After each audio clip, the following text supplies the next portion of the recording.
My family goes on a monthly Costco shopping trip every first Sunday of each month. We go early in the morning so that we can beat the crowd and get everything we need and leave just as fast. During this Costco outing, I noticed right away that Costco had those huge teddy bears for sale. You know, the big ones that can barely fit in your car. Ashley, my 5-year-old daughter, saw them and immediately made a beeline for them.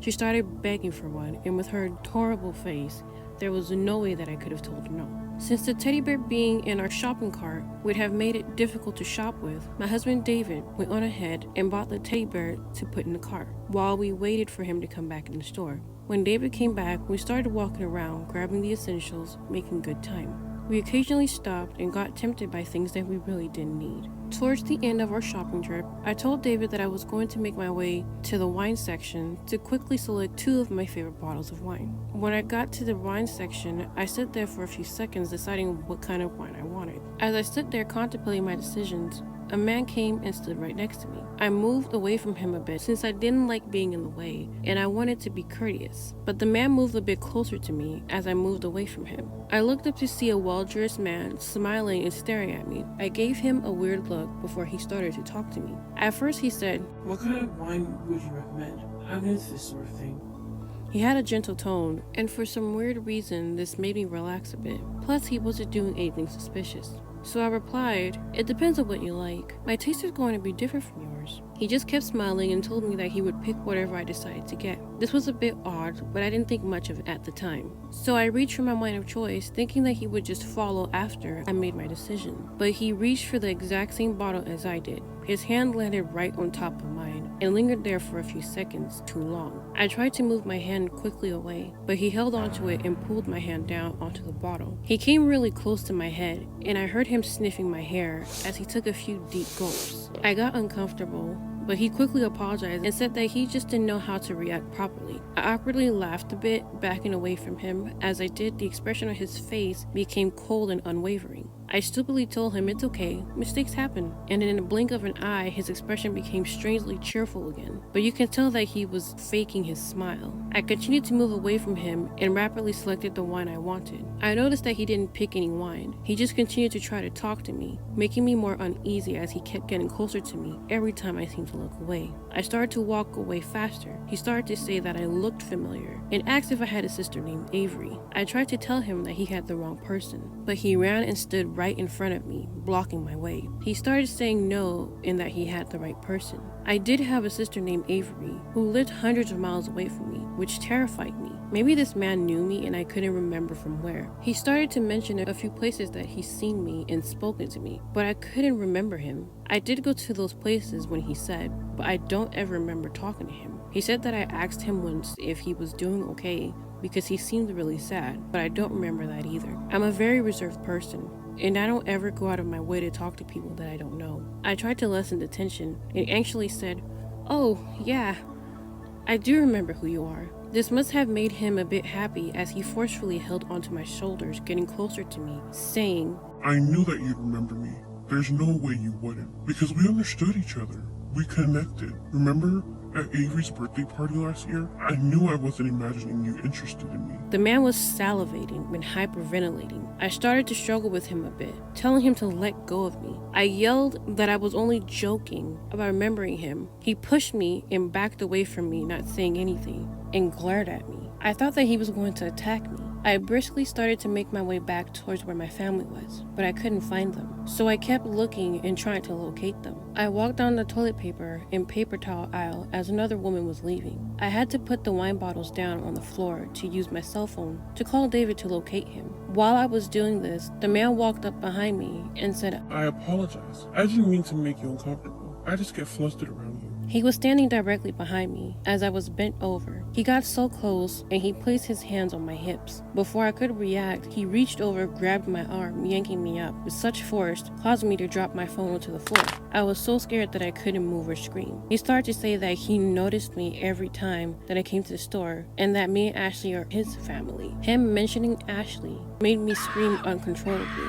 A couple came to the aisle and saw the man holding on to me. Both the woman and the man started to yell while running towards us. The man quickly let go of me and ran away. away. The woman came towards me, asking me if I was okay. She held on to me as I was leaning forward, holding my chest. I started to panic. Her partner pursued the man. More people started to gather into the aisle because of the commotion. David was one of them. He was holding on to Ashley in his arms and ran up to me, asking me what was wrong. I told him what happened and asked him where was he. He looked at me with a sad face and said he had to take Ashley to the bathroom. I had to explain the situation to employees and police officers. They couldn't find the man anywhere in the store. The store's security team did spot the man on the cameras and went over the incident. They couldn't do much since the camera saw him leaving the area on foot. The whole situation made me paranoid. David tried to make me feel safe, telling me that the man will get caught eventually by police. I called my sister Avery to explain everything that was going on and asked her if she knew anyone that matched the man's description that I just gave her. She said he sounded familiar and that the man was someone else's guest at her last birthday party. She mentioned that the man asked about me a lot through a mutual friend after that. They thought it was cute and that the guy had a crush. She said he did stop asking about me when he found out that I lived out of state and was married. Avery said she didn't think anything was wrong until now. She couldn't give me an exact name. She told me that she only remembered that his name started with an M. I told her not to worry too much and that we would be okay. When we made it home, Ashley quickly demanded that we put her teddy bear in her room immediately.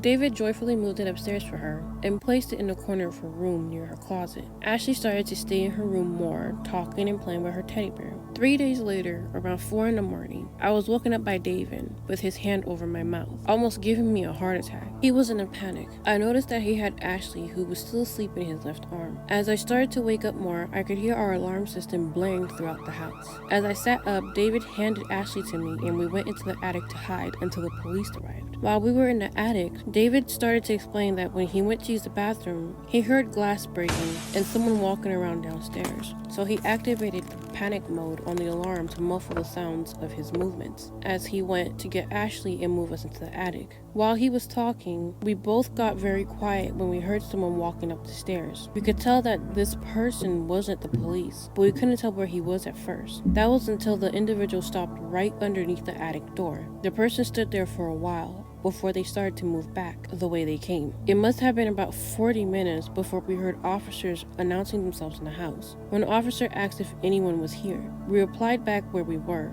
They told us to stay there until they made sure that the house was safe. When they gave us the sign that the house was empty, we came down with a very grumpy Ashley in hand. The police showed us that someone did break into the house through our sliding glass door. I gave them a statement about what happened at Costco a few days prior and how this could have been the same man, and we were assigned an officer to stay to watch the house for the rest of the morning. We boarded up the broken door until we could replace it. I started to make breakfast as David went out to get a new sliding door. Ashley stayed in her room with her teddy bear. I heard her upstairs giggling and jumping around. When I was done cooking, I started to head upstairs to get her for breakfast. As I made it halfway up the stairs, I thought I heard someone else speaking to her. I didn't want to seem paranoid, so I kept walking up towards her room. Ashley started speaking and giggling again, which made me relax a bit. Then a deep voice started speaking, asking her if she wanted anything special for her birthday. I thought that I was hearing things and stood outside of her bedroom a few seconds, making sure that I wasn't just on edge from the past few days. Ashley replied saying she wanted a lot of candy.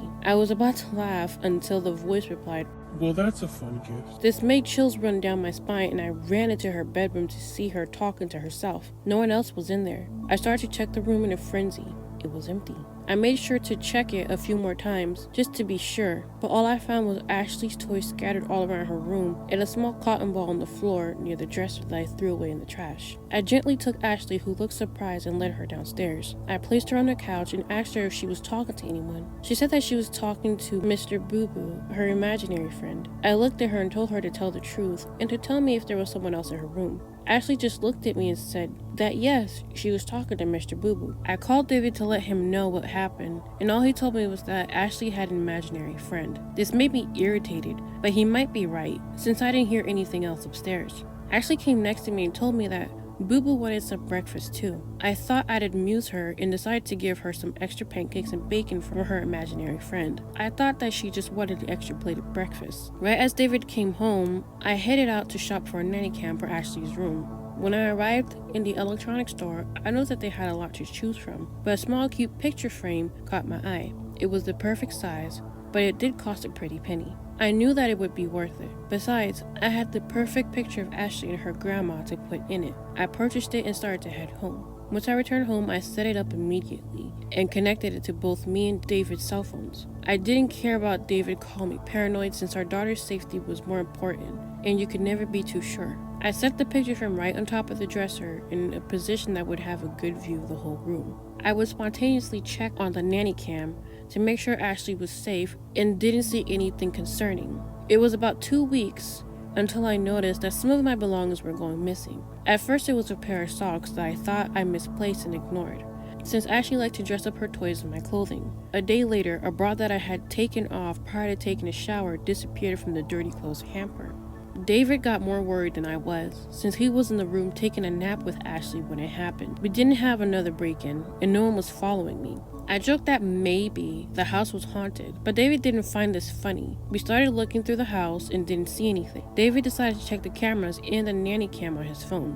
He called me over and showed me that the nanny cam was facing towards the wall. I told him that Ashley kept moving it somehow, and I would always find her talking to her grandma in the picture. He just said to put it somewhere she couldn't reach it, or screw it into the dresser since this would defeat the purpose of having it. He was right. Ashley woke up full of energy and went into her room. David followed her to fix the nanny cam.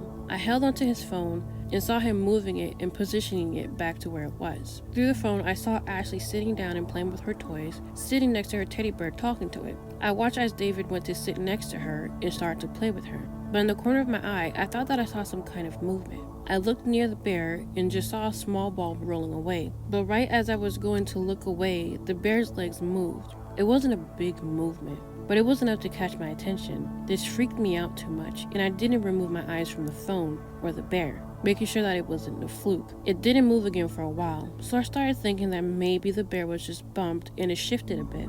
But then it moved again. This time it moved its arms so much so that David looked at it for a moment and looked away. Then the terrifying truth dawned on me. I started to panic and shake. I called David into the bedroom and said to bring Ashley because I had a surprise for them. Ashley, of course, came running in, and David dragged his feet a bit. As soon as they both came in, I locked the door and placed one of our nightstands in front of it. I pulled David aside and whispered to him that I think that I know where the person was hiding. He looked at me concerned, and I told him to get my phone to call the police since I was using his to watch through the nanny cam. As David was on the phone with the police, I told him that I think that the person is inside of the teddy bear. He looked at me and he mentioned that he would find little cotton balls on the floor sometimes, in our bedroom, in Asher's room, and other weird places in the house. I told him that I found a few cotton balls as well, but I just threw them away and didn't think much of it. I became nauseous, realizing that this person has been here for almost a month, living inside of the teddy bear, near my daughter, and doing God knows what in my house. We kept looking at the phone to make sure that whoever was in the bear didn't leave. The bear started to move again, this time with its head being pulled up and a bit forward, revealing a man's face. It took me a few seconds to realize it was the man from Costco. The man just sat there, sniffing something in his hand. He then took whatever it was and wiped it all over his face. He started to look around and move himself up, appearing to fix his position, quickly put the head back on and leaned back up against the wall. He just sat there, not moving an inch. We noticed that he was going to move again, but then suddenly stopped. That's when we heard footsteps coming upstairs, and we knew that it was the police. One of them came and knocked on our door to make sure that we were okay. We told him that we were fine, as we continued to watch through the phone. We could see that 3 police officers had their guns drawn, pointing at the bear. One of them yelled pretty loud for the person to step out of the teddy bear, but the man didn't move and continued to pretend for a while. One of the officers decided that they had enough and yanked the bear's legs pretty hard, causing the teddy bear to fall backwards. The man must have hit his head pretty hard on the hardwood floor as he started to reach up to touch his head. Once he did this, the officers jumped on him in the bear and pulled him out of the stuffed animal. He didn't put up much of a fight. When we saw that he was handcuffed, we moved the nightstand from in front of the door and opened it. We stood at the doorway with one officer blocking our way. I got a better view of his face. He made eye contact with me and started to yell that this isn't over and that he will be with with me one day. He was taken away in handcuffs. Our statements were taken, and the officers bagged the few things that they found inside of the teddy bear as evidence. Because the bags were see-through, as they came out of the bedroom, I could tell that the man had taken a lot more of my personal items that I didn't even know were missing, and I definitely didn't want them back. I felt disgusted and ashamed that this man was in our home for almost a month, inside of our daughter's room, in her teddy bear, talking to her without us realizing it. Anything could have happened. Hey guys, if you enjoyed this video, please subscribe, hit your notification bell, and like this video. We will be posting more. Thanks!